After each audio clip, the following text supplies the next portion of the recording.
What's up mga guys? So for today's video is mag-practice ta og pangayog. So kana ko ang gawiran is mo na siya kayog nga gitawag na mo kayog or kayugan. So nag-practice ta balik kay dugay-dugay nakuha ka balik og hawid ana. So dala tutorial na po ni sa mga dili kabalo mo kan og kayog. So more siya ang pag hawid sa kayog og paon siya gamiton. So kana akong gibuhat is basic ra kay na siya. Para sa mga baguhanon or sa mga nabaguhan, kana siya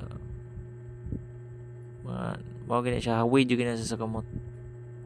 So nara ko na sa basakan nag-practice kay wala man tay kamad-an. So dira sa basakan. So ato dito ra taman atong video.